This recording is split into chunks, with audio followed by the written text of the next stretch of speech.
everybody, welcome back to my channel. This is your girl Dan Schmel.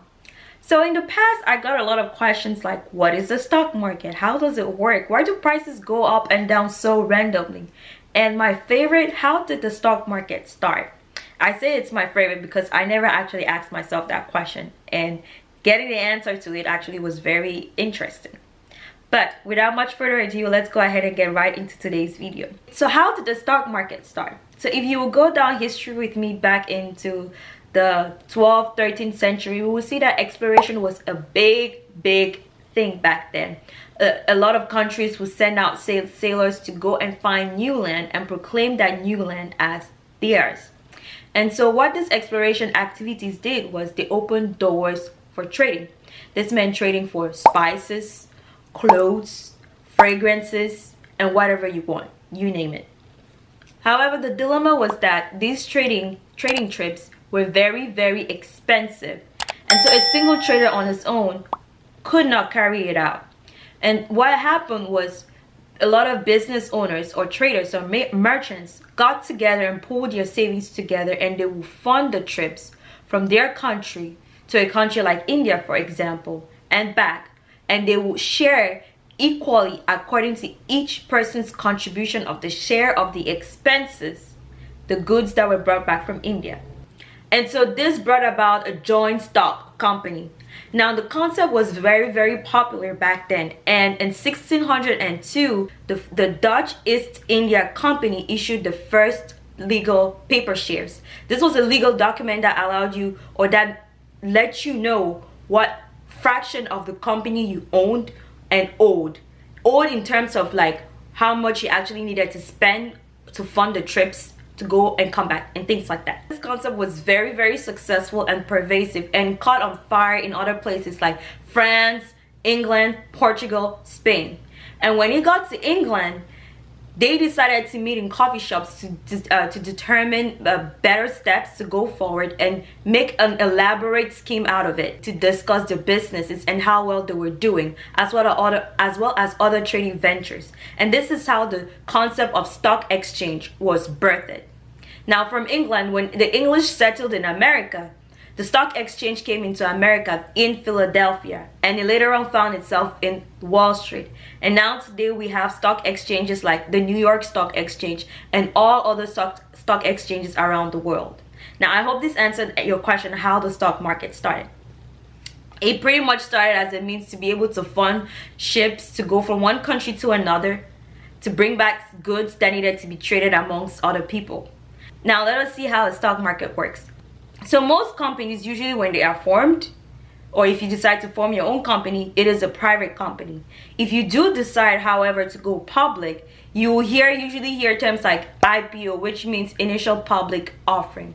And what this pretty much means is like your initial stock price of a company, what it is valued at which people will be able to buy. And when I say people, this means like any person that is allowed to trade on a stock exchange. So the two main things that determine the stock IPO of a company are demand and supply, amongst other things. Now a lot of times most experts try to evaluate a company in terms of its balance sheet, profitability in the past, and things like that, and how well it has been doing, and give their own recommendation of what the stock price of that company should be. And IPO stock price is pretty much the opening stock price of that company once it goes public. Now a good example of this is like, for example, Airbnb that IPO'd last year. Its share price was valued at around a little over $68. I could be wrong, but I'm going to put the exact amount right here. But at the end of the first trading day that it IPO'd, it closed at $147, which was really big. A lot of the people that were able to buy into the stock, in the company stock before it IPO'd, made a lot of money. And so now, in order to understand how the stock market works, now that you've understood what it means to get into the stock exchange, let us see how prices are determined once you are on the stock exchanging platform. So there are two major factors, or there are two major groups. Let me not say factor. There are two major groups in which the factors that affect the company's stock price are grouped into. So we have technical factors and we have fundamental factors. When we're talking about fundamental factors, we're talking about the earnings of the company, how profitable the company has been over a certain period of time, its balance sheet, and things like that. That's where all those things come into play. Now, when we're talking about technical factors, we're more talking about chat patterns, like the history, the price history of that company.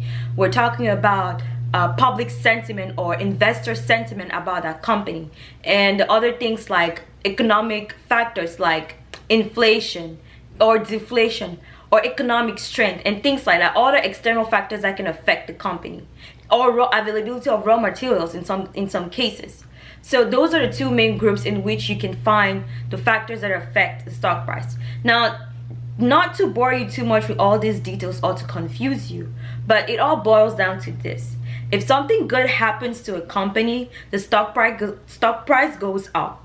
If something bad happens to a company, the stock price goes down. And that's generally how the factors, the prices are being determined. Now, when you see a lot of fluctuation going on, like back and forth of a price going on, especially on the minute to minute or seconds, or especially on a minute to minute basis, that mostly just reflects the fact that someone's buying and someone's selling. So whenever someone buys, the value of a stock goes up. When someone sells, the value of a stock goes down. That's why usually when you see sometimes after earnings report, stock price usually goes skyrocket, or they just usually just slump. When they skyrocket like that, that just means that a lot of investors are buying into that company. They actually enjoy what they saw on their earnings report and they're buying more of it.